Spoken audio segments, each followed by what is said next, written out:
about, trying to figure out what it's all about. Existentialist, am I worth anything or just a scout? I don't know. I don't know. I don't know. That was the great sounds of Watson with Outside on WNHHLP 103.5 FM New Haven. Myself, Prestige, with my partner in crime, Long Island raised, Elm City made, EZ BlueZ is in the building. EZ BlueZ, your better introductions more than me. Who do we have with us today on Behind the Brand? Ladies and gentlemen, I have to say, all those who know, understand, and truly get the concept that music is life. And when music is done from the purest soul, it can actually resonate so deep inside someone that it can change your entire perspective. Now, I have been blessed to run into one, maybe two people whose execution has done that to me at the moment of watching them perform. And it is an absolute blessing and honor to have one of my favorite vocalists and human beings here today that has proven that the second chapter is even cooler than the first chapter. So for everybody's second chapter, reach up your hands. Not if you're driving, you keep them on the wheel. Don't cause an accident. Mentally, reach up your hands and just celebrate the amazing Carole Sylvan. Cannot forget one of the best songwriters and guitarist that is out there is a dear friend. And if you have not seen any of the videos that this man has directed and edited, you're out your mind. The amazing Rafe is here as well. Welcome. How's everybody? Really good. Groovy, groovy, easy blue. I'm so groovy over you.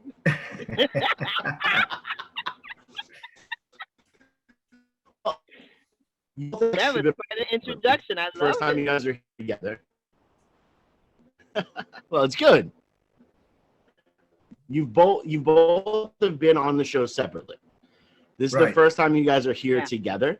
And you're talking about the brand new music that you have out that is destroying the charts and is just picking up radio stations like I used to pick up Pokemon playing Pokemon Go. Like, what is it like? Listen, it's good. It's all good in the neighborhood. But, you know, life will keep you humble. So I'm just going as it flows. I'm just going with it, you know. However it flows, that's how I go. And it's been a blessing. It's been a blessing. Rafe has been a definite blessing in my life. You know, everything came together just the way, you know, when you don't plan things and it comes right, then it was meant to be to come that way. Yeah, I think you're right. If I can add something. You know, I don't even think Carole and I really talked about this. This record took about a year, and I remember being a little, you know, hey, we got to do this. We got to get the photographer, you know. And she was like, "Listen, it's going to happen. Don't rush it."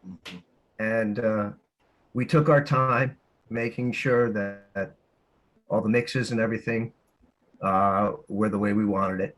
And you know, it was only 4 songs, but I would say just as much work and effort went into these 4 songs as the last 9 songs for the original record that we did. So we're really proud of it. You mentioned radio stations. As of right now, there's like 40 different radio stations that are playing it. It's number 13 on the Relics charts, and it's starting to creep up on the Americana charts, which is a very competitive chart. But it recently moved up about 40 spaces. So we're optimistic that can continue to go. Wow. Go higher. That's impressive. That's awesome. Well, I'm impressed. It's so interesting because, you know, for those that don't really, you know, everybody at home, we can't think, you know, is a musician on an everyday basis. So they really just are like, oh, the album's out, so this must have taken a day or something like that. And they don't realize that it can take a year process. I mean, Rafe, you've seen the countless times you've walked into Horizon and listening to the same exact song. Right. Listening to months when you walked in the last time. You know, going and over again. What is the process like to really have to slow down and dig deep into that song itself? Just repeat that one more time, Easy. Just we're going in and out a little bit. No problem. You know, when you were writing and you're taking your time and you're actually the recording aspect of it, what is it like to take the time and dig deep? So you're getting not only the best out of the players, but you're getting the true feeling for the track itself. I think one of the things is to live with it. Expression, live with the music. Take it home, put it on your phone, or put it in a CD and play it when you're in the car. And eventually you'll either hear something else or really like it or not like something. And then we get together. Usually Carole, me and Vic would get together and we'll have a mixing session, and we'll come up with what we think is the best. Yeah, I feel similar. The more I hear it, the more I play with it, the more variants I hear, or vocally, like the different things I hear background vocal wise or musician wise. It starts to, like, you plant the seed and then you just let it grow. Right. Mm-hmm. I love the way she does that, Ease, too, because she'll hear a song, she'll live with it, and next thing you know, she'll come into the studio with this big part with all these, you know, something that she just came up with, and I was like, wow, that's, you know, great. But if she didn't live with it for 3 weeks or so, go back to Queens and then come back, she probably wouldn't have, or I don't know. Yeah, you know what I'm saying. Well, I think that's a really amazing process too, because, you know, we have also found out, and I'm sure a lot of other musicians have found out, when you road test the songs, when you take the song out live, you know, you start to get a different opinion on how the song should be played.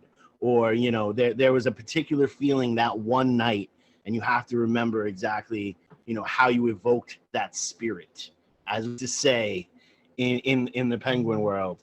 And Carole, I mean, you evoke the spirit on a regular basis.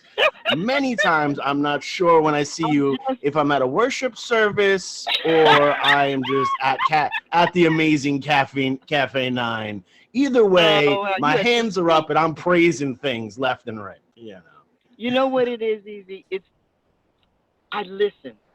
Mm-hmm. And I guess it's just a quirk that I've developed over the years, is that even though I have 2 ears, I listen like I have 10. I can hear everything that is going on, even while I'm singing. If I can hear the drummer, if he does a different rhythm, or the guitar player, or the you know, or a sax, I hear all the nuances of the music. And then when I hear those nuances, I hear like something that's different. Like when we were at Mohegan Sun, Vic played something so different, and it grabbed me right away. I whipped around and just said, "Okay, I love that. What was that? Do it again." You know, because it was just it just brings something more to the music, and I love doing that. And, you know, because also it makes me grow. Because when I hear certain things, then I'm able vocally to do something different. It gives me more breathing room vocally. That is an incredible answer. And also, for those who don't, you know, what it's like to be a live vocalist, you know, that listening is so important, because that minor change, you know, you can go from being perfectly on to being just a little bit off, and no matter what, the listener is going to focus in on the fact that the vocal was off, because they didn't know the guitar part was played different, or the bass line was played different, or the keys modulated too quickly. They don't have that understanding, and so you shoulder a lot of that as a vocalist. And the most important thing you can do is just continue to listen. So thank you. This is the time you take out the pen and the piece of paper and you write that down for those that are looking to grow. You know, turn on the ears to 12, and it's amazing. So thank you. That's a really good point. Easy. And also, I think it comes from my musical background, because being trained classically and having a lot of jazz musicians around me as I grew up, that improvisation is always there. Right. Especially with the jazz. You learn how to improvise. You know how to come in and come out, and if stuff gets just wacky, you know how to jump in and just do to cover it up. So it's a great thing. I love it. It keeps me alive. Keeps you on point. Yes, it does. I can't be sleeping at the wheel, honey. No sleeping at the wheel. No. And it's funny because I actually suggest that when anyone comes up, like, what do you do to be a better front person for a band or something? I was like, you take 2 improv classes. You take a vocal improv and you take acting improv, especially complicated acting improv. So when you have that one dude who's just zinging you all night from the crowd and just happen to be long, you don't let it get to you. You can hit him with that zinger back and then make it part of the show. And your back and forth with the crowd is beautiful, Carole. Let's be real. Thank you. I love it. I love entertaining. Right. Now, is that also from just the natural performance aspects of the career in which you had, or have you also taken some acting classes? I took some of those classes that you just mentioned. I did take improvisation. I took acting classes. And again, it's from being you see these movies and these TV shows about the business. They don't really tell the true story. I'm going to tell you right now. It ain't, that's the glossed over, prettied up version. Because, listen, I have done gigs where you get to the gig, the management tells you have to pick up the remainder. They already sent the deposit. You pick up the remainder. You go in the office to pick up the money, and the man hands you a box of quarters. All of the money in quarters. And you going like, I ain't got no gun to shoot you right now. But anyway. you go to management and you tell them, listen, they just gave us quarters. What do we do? There's a famous manager we had early when I was with music in the early days, Norby Walters. And he used to tell us, whatever happens, just get the money and run. Get the money and run. Don't. And we have been and coming up the way that we came up in the business is so different than what's going on today.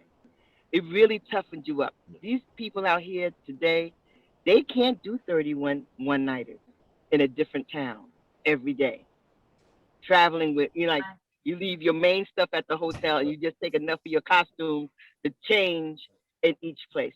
They can't do that. They don't have the stamina for that. And that's the way I was brought up in the business. Yeah. You had to be tough. You had to be a tough bird. Very thick skin. There was a lot of stuff. Even when I was with Change, we would come out of the concert and, people would be coming around, want autographs and stuff. And they would offer you drugs. And we would say, no, do you want some heroin? No. Do you want some reefer? No. Do you want this, some smack? And we say no. And then they would look at us and say, like, are you sure you in Change? Just because we didn't do drugs. Right. So it was just a crazy, when you go through those kind of things and you're left out of your room, there's so many stories that can be told about what real road life, real performances, having your music stop in the middle of performance. I had it happen to me in Italy. It had the CD, it was going, and just in the middle of the show, it just stopped. The whole machine stopped. And I said, okay, I was in Italy. I said, y'all want to hear aria? And I sang O mio bambino caro, a cappella, until they fixed the tape. So, yeah, they loved it. And then the thing was ready, and we finished the show. So you really have to think on your feet. You got to be really fast and just, ready for every occasion. So when's the book coming out? I want to hear all of these stories. Like, I'm really, like, don't tease. Keep saying that. You got to write a book. You got to write a book. I said, I got to wait till all the bodies are buried. No, you can change. Look, we watch Dragnet. The names have been changed to protect the innocent. That's a great idea. That's just saying. Idea. Write it, yeah. Write it as a fictional. Yeah. Yeah. It's so true. So true. Oh, And I I'm got having a fun now. million stories in this naked city to tell. Now, is this the first? You guys had the record prior, but is this the first time you and Rafe were really sitting down and understanding each other's songwriting process? Yeah, it really is. This is the Yeah. first one. First go round. It was Mm-hmm. good. It was fun. And I Well, enjoyed it. I for like writing with him. for a lot of the artists that are just kind of starting up, can you guys elaborate a little bit on the importance of having a co-writer and the importance of learning kind of, because we look at it, you know, in SP we do it kind of like a Mega Man thing. We will sit down with somebody and we will or like when we're learning a cover, we're taking the best parts of this and we're going to make it now part of our process moving forward. You know, a lot of people don't understand that reaching out to somebody else and you know, trying to learn to write with somebody else can only make you better moving on. So can we talk a Mm-hmm. little bit about that process for you guys? Yeah, I Let's think start. the writing with somebody it doesn't limit you. Mm-hmm. It gives you more of a mind, gives you more of an opportunity to find something else. And also it humbles you a little bit because if you think something is good, maybe it's not, and you need somebody to let you know, that's all right. It's not that good, or encourage you. Mm-hmm. I Exactly. remember I thought I didn't think "Save It Up for Your Love" was really that good. Mm. And a lot of people said that's going to be good. I said, "Oh, well." So then we started working more on it, and sometimes you need that encouragement or discouragement Right. that you can get from a songwriting partner. Mm-hmm. Mm. Doing the writing. Uh-oh. Oh, I think she just cut off. I'm here. I can hear I'm here. you. Yeah. I'm here too. Yeah. 4 Wow. bars. Oh no! All right. Well, you know, I think having that extra point of view. You know, I love writing in the conglomerate aspect. Mhm. You know, coming from somebody who used to just do all the writing themselves and drive themselves absolutely insane. The fact that you can we can call it volleyball. You can volley the ball over to the next person and they can get the better hit and you watch this thing grow and mature. Rafe was Mm-hmm. just saying how incredible the process is because you expand your mind and you're there for the encouragement and the discouragement. I know you were about to say something and then things got weird with the bars. So what did you want to add to that, Carole? I totally agree. When I first started writing, it was co-writing. I started writing Mm-hmm. with the Fat Fat Band. Bill Curtis asked me to start writing for them, and we did that, and I really enjoyed it. You know, bouncing off one another person and getting it. And then when you hear it, starting to all the pieces starting to fit together, you say, "Oh, okay, this is good." Or not. Or like Rafe said, "No, let's work on this a little longer." You Mhm. know, most of my house stuff is like they just send me the track and I write the lyrics Right. and then sing it. I write the melody and the lyrics. But like when co-writing other types of music, I just like it. It energizes me. Mm. It yeah, it brings me to life. Yeah, it brings me to Yeah, life. and it's very rewarding when you come up with something that's good. It's Yeah, worth Right. it. definitely, definitely.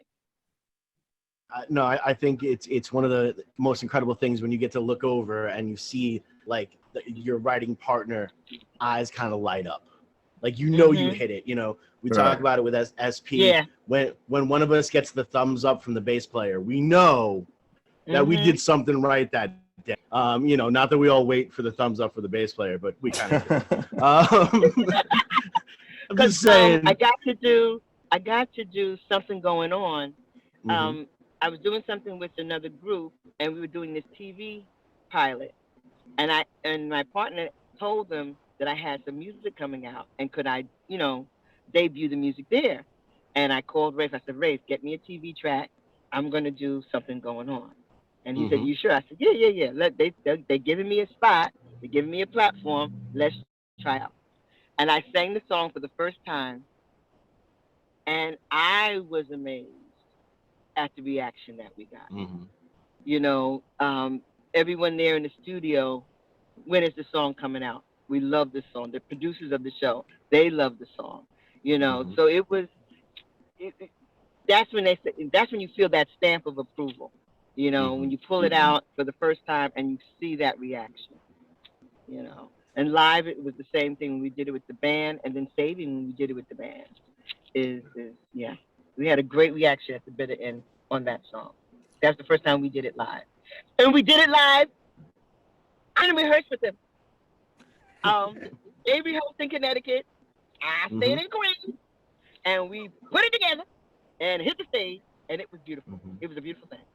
So It I'm is a looking beautiful forward thing on to WNHHLP 103.5 FM New Haven. Myself, Prestige, and my partner in crime, Long Island Rays, Elm City made. EZ BlueZ is in the building doing his kung fu moves. Easy. Go right back at it, brother. Doing a great job.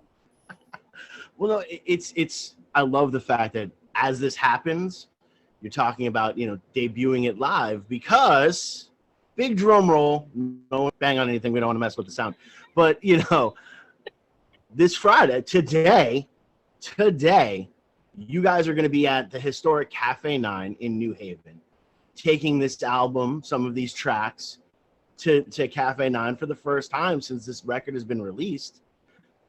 First of all, who doesn't know that Cafe 9 is one of the most historic venues out here? Yes, Toads is great, but Cafe 9 things have gone down. Things have been discovered, and you're also coming out of a week so. For the listener that doesn't really understand, New York City ska legends, the Toasters, played there on Tuesday this week. You guys are now also playing there this Friday. What is it like playing that venue, and what is that energy different there than other venues you've played? To me, I love it. yeah. It's about a third, fourth time. To me, I'm from New Haven, so it's kind of like a hometown. I've known about it. And I got to tell you, I think that at least in my mind, I had this reputation of being, nostalgic for music, but kind of like a bar, peanuts everywhere. And it's kind of like a messy place. It's not really like that anymore. They've redone it. It's very classy. They made the stage a little bit longer. They've got some nice lights. They've got some really cool artwork of some New Haven legends like James Velvet and some photographs. And it's really it's a classy place, but it's still that neighborhood bar. It is. Mm-hmm. It's in the neighborhood. It's right. I love it for the intimacy because it's a very, very intimate feel to the place. You really can see everybody's face, everybody's reaction, and when they're with you, it's just the flow. It's just the flow. And I can jump off the stage without breaking my neck, so it's good. Well, no, the thing is we talk about it a lot on the show when it comes to Cafe 9. It is one of the few venues out there that you aren't just the soundtrack for people drinking. People are there to engage in the music. People are there, and they can get alcohol, to help enjoy. But it's not, playing some of the other spots, and for a lot of the bands that are coming up. Newsflash, you're going to be playing for a bunch of people who are not that interested in what you're doing at first. Mm-hmm. It happens. But anytime I've ever played at Cafe 9 with any project I've ever been through, good, bad, or indifferent, there's always a listener in Cafe 9, and I think that is a beautiful thing. Yeah. Yeah, looking forward to a great night and a good crowd tonight at Cafe 9. Nice. That's awesome. Hope to see everybody down in the place. Are there any special surprises? Yeah, we do have some special surprises. We've got 2 lovely background singers that are going to be joining us. Awesome. We also have a world-class saxophonist who's played everywhere, but he never played at Cafe 9, ever. Oh, wow. His name is Baron Ramonde. Oh. He played He's going to blow your socks off. Brian Adams. I read the Harvey Brooks. I don't know if you know who Harvey Brooks is, the great bass player. I read his book about a year and a half ago. and Baron was in it. And then I met Baron through Carole right afterwards, which was really cool. But he's a very humble, very down to earth player. But he's an unbelievable player. He's got so much energy, and he plays alto, and that's it. You don't really need a section when you have him. You know, and he fits right in. So he'll be there Friday night, and awesome. It's gonna be a good show. It's gonna be fun. Wow. I mean, you're just bringing history. This is literally a history making moment. First time this band's ever played Cafe 9. Right. You know, first time you guys are debuting, you know, this material at Cafe 9 since the record's been released. You know, really, it's a win-win. And for all those who have not actually seen the performance yet, you are missing out. It is an amazing opportunity to kind of like, I get it. I missed out on a lot of really good music because I just happened to randomly lose the spin wheel lottery of when I was born. So, you know, this show gives me that feel. And as somebody who has studied, you know, especially a lot of the soul classics and just the performance aspects of it, and tries to incorporate as much of that into my everyday life as possible, you guys have that moment. I feel like, you know, I'm sitting in New York City in about, you know, 62, 63, you know, having that moment and giving the entire show. You know, a lot of musicians seem to get lost in the playing aspect, and hey, you do what you got to do. But really, you want to captivate an audience, you bring a show. And you guys do that incredibly well. Like I said, I mean, your vocal runs are ridiculous, Carole. And when you do it live, you make me so mad that I'm not that good. You know what I mean? But, you know, and then on top of that, you have this amazing personality to captivate the audience. And for those that don't know, Carole's in charge. And not just of the band, but of the entire audience. Like, I think Carole could tell the bartender to make a drink a better way from the stage, and the bartender would do it, because that is the command of the stage presence you have. Definitely. And is this a natural thing? Is this from the family, or is this from the years and years of performing? I guess it's probably all of the above. I always say it's because she's I'm a teaching artist. I'm a teaching artist, and I'm a mother. That's where it comes from. Yeah. No, it is incredible to see, and I'm gonna be glad to see as many humans out there as humanly possible for the show. As you're continuing to process, go through, now you've got this EP going. You know, I mean, artists are going to be artists. You know, are the seeds being dropped for some of the next writing situations, or do we already have another EP in the clip? Like, what's going on? We haven't really broached that yet. I think I've been thinking about it, but we haven't sat down and talked about it yet. Yeah, same here. Been thinking about it. It's gonna happen. Nice. But right now I mean, you said something earlier in the show about performing the songs. Right. It's a big difference between recording them, getting them out, and then performing them. So we're trying to learn how to. I'm excited to do a song that we have not done yet. Never even done it. And yeah, it'll be the first time at Cafe 9 we're gonna perform. Nice. Yeah. And honestly, like, what is that process like for the listener, taking from the recording? Because I actually just finished a couple of months ago. I finished the Keith Richards book, and you know, he talks about once he heard Otis Redding's version of Satisfaction, they then spent the rest of their life, and they finally just are starting to play it just kind of as okay as the Otis Redding version. And they've been playing that song for longer than I've been alive. Yeah. You know, so what is that process like, taking it from the recorded vision to the live performance vision? Well, before I get on stage, I've gone over it so many times, and I like I tell my students, singing is not just standing in front of a mic and letting stuff fall out of your mouth. You are a storyteller.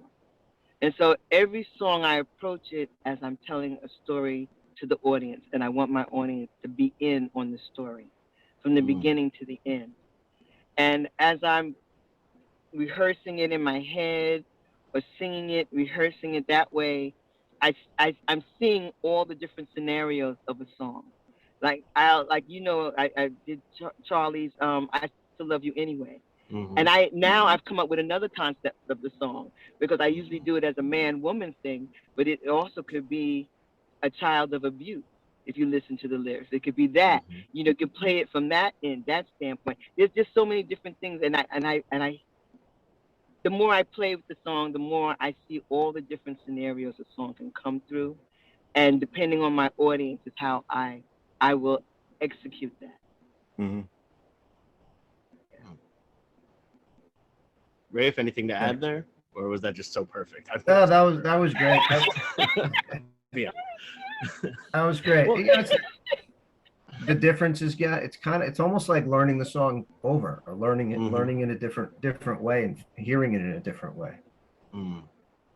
Sometimes we'll have two guitar players on a track and we have to figure out, is that going to be a guitar or a keyboard is going to do that?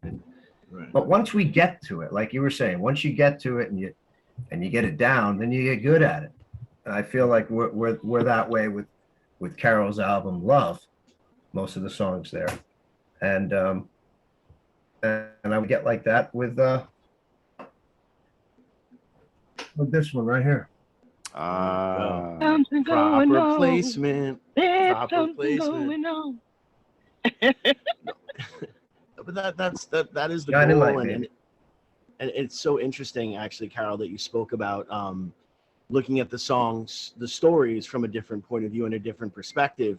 A couple years ago, Alicia Keys did this incredible duet with this young man who had just lost his mother, and they're literally singing the same exact words in two different verses, but it is two completely different stories about heartbreak, with literally the same words.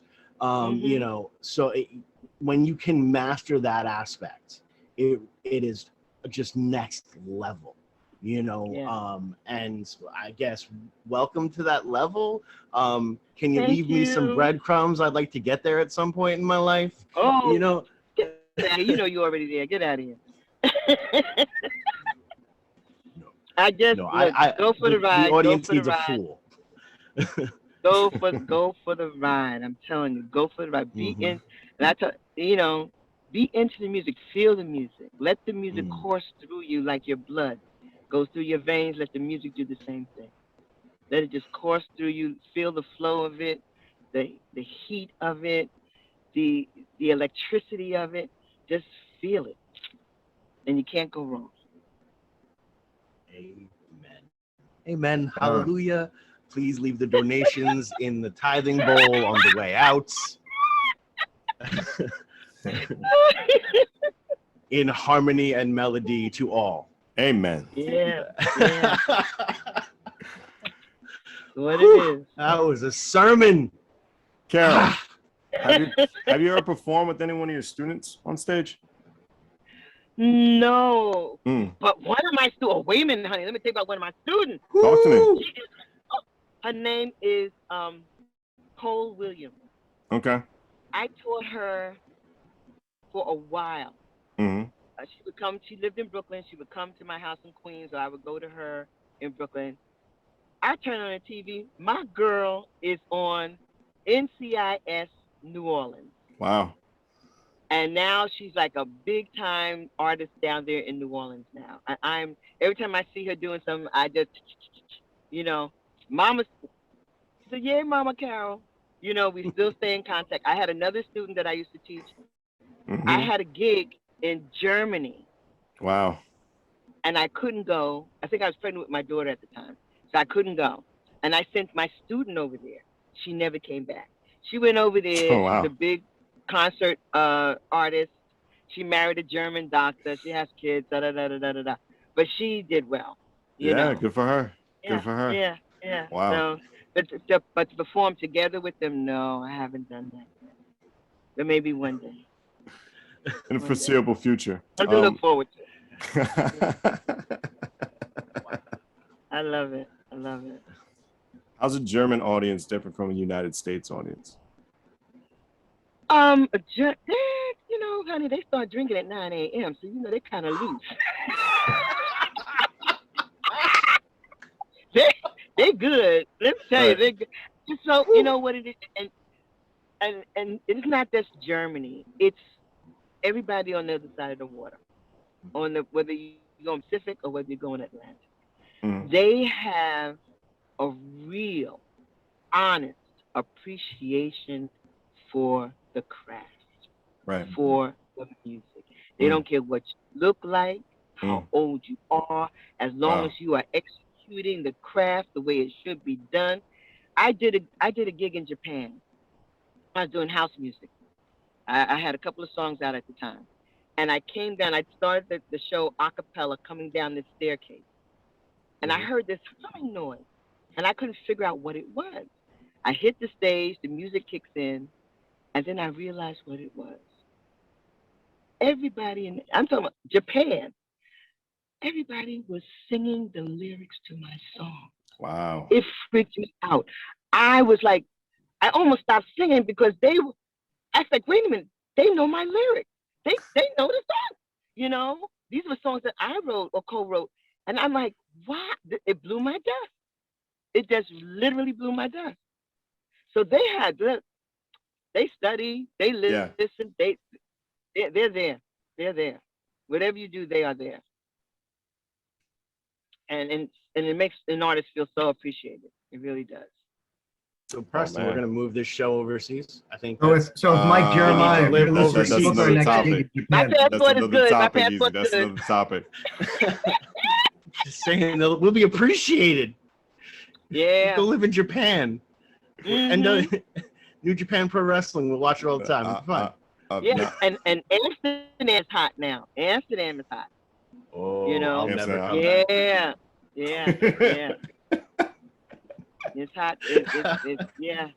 They're very much into the music, very into soul and disco and rap. They're very into the music. Yeah. Oh my goodness. Oh my goodness. Just to imagine. Yeah. I'm waiting for the world tour. There you go. We'll get t-shirts and jackets. We get t-shirts and jackets made up. Rafe, your take. Have Yeah. you ever been overseas? Yeah, I've been to Amsterdam. Okay. You came back. You did come back. Damn. Easy stay in America. There we go. Not obviously not to perform. Yeah, Or I performed anything. I performed in 5 of the 7 continents I've been there. Okay. I'm not going. I have no plans to go to Antarctica. You have to have so much money for me to go there because I don't like the cold. So that's a whole nother story. But, but I'm trying to get to Australia. Then that's actually a really big thing. You know, we've started to see some just weird radio play from Australia, and apparently they eat up live performance like, you know, a club band out here that's got 1 or 2 songs that are out could wind up doing a stadium thing out there. You know, it'd be So Australia, if you're listening, Australia, you want to hit up Rafe for the booking aspect of it. Yeah, you know. Put some meat on the barbie, man. We're ready. We're ready on WNHHLP 103.5 FM New Haven. Myself, Prestige, and my partner in crime, Long Island Rays, Elm City made EZ BlueZ is in the building. Listen to Behind the Brand, EZ BlueZ. Go right ahead. Now, Rafe, is there a target spot? You know, where's your I long to play there spot?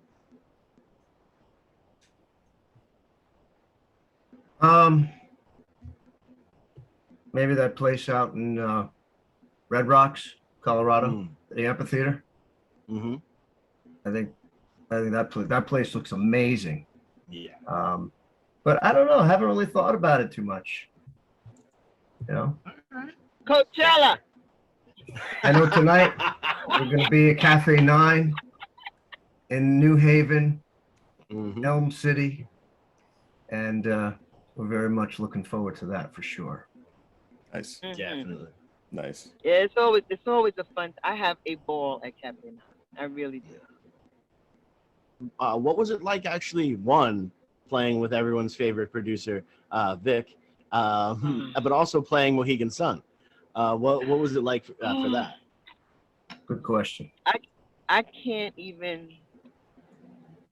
It's making me emotional just to think of the joy I had that night.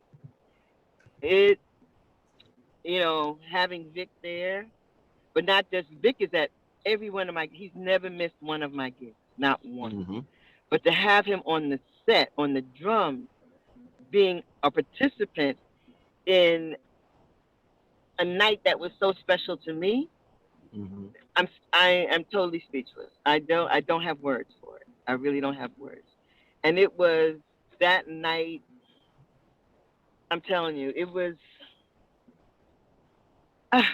awesome. It was the epitome of awesomeness.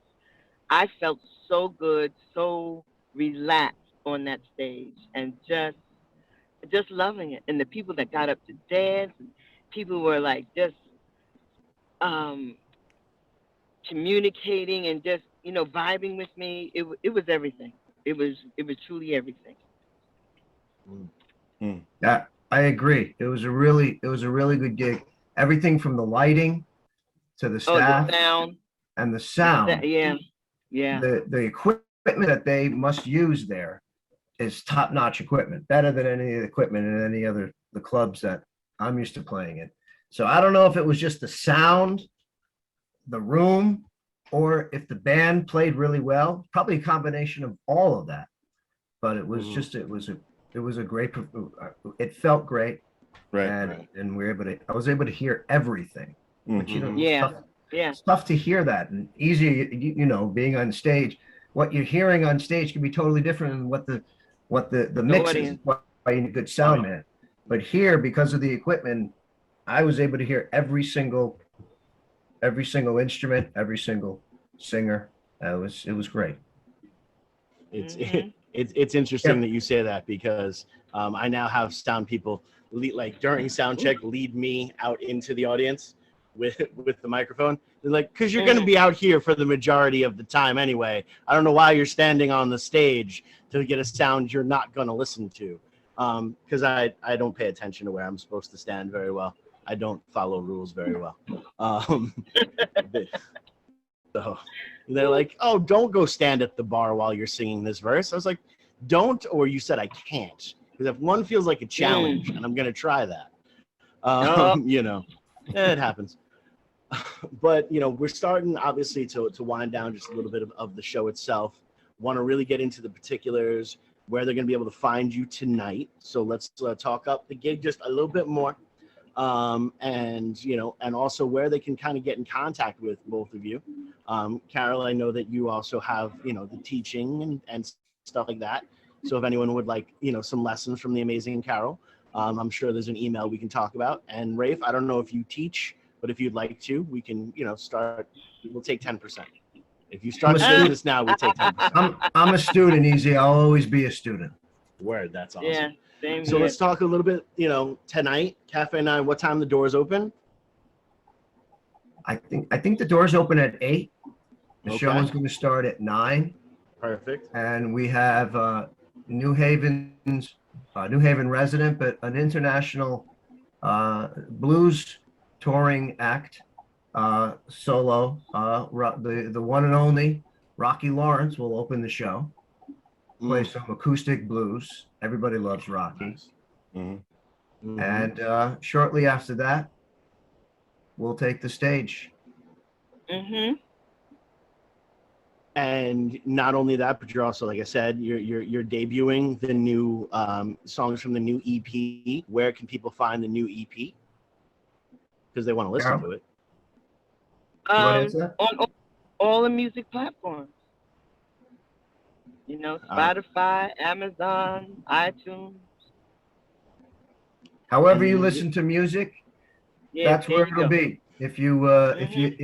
If you're not allergic to CDs and you still play CDs, you can get a free CD tonight. We're actually giving them away to every single person that walks in the door. If you want to have it autographed after the show, Carole will autograph the CD at the merch table.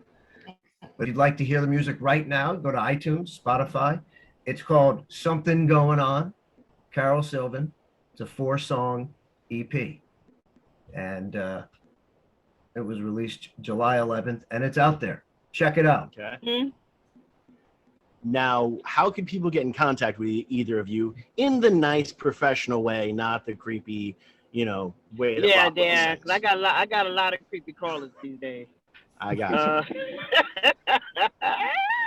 Well, Yeah. there's some we have a website. Carole's got a website. It's carolesylvan.com. Right, you can go there. And there's a website for the Name Droppers, which is thenamedroppers.com. And in each of these websites, there's a contact section. And if you click on the contact section, you'll be able to not only just be able to contact either Carole or myself, but we also have a booking agent, manager, and producer. And all that information is available on www. We'll soon be getting a mailing list as well. Nice. You'll be able to sign up for a mailing list. That is awesome. And that was www what, Rafe? Carole Sylvan, CAROLE. SYLVAN.com. Awesome. That is absolutely incredible. And, any last advice you have for those coming up and coming through the industry today? Yes, come to the show tonight, and we'll be able to find out how to become successful in the industry. I like that. I like that a lot. Like they always say, you want to play Carnegie Hall? Practice, practice, practice. There you go. And widen out. Don't stick to one form or genre of music. Listen to all types of music. There you go. It'll make you a better musician and a better singer. I agree with that for sure. We all agree. On WNHHLP 103.5 FM New Haven, myself, Prestige, with my partner in crime, Long Island raised, Elm City made, EZ BlueZ is in the building. Carole, Rafe, thank you so much for being a part of the show. Appreciate you guys. Oh, thank you, Preston. Love you. So good to see you. Definitely. And I better see you tonight. Don't make mama come up in here.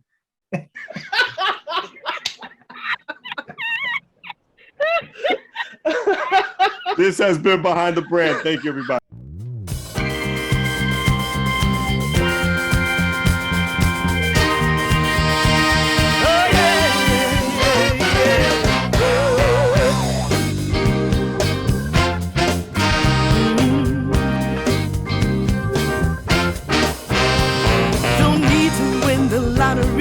To live life happily. They say love don't cost a thing. Best things in life are free. Those diamond rings ain't right, you see. Not what I'm worthy of.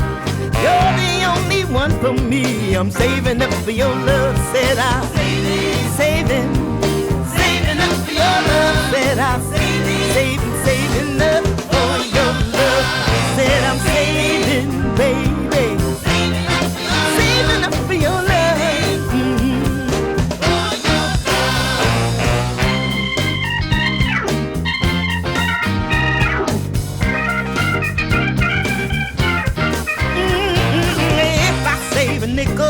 It's another nickel earned.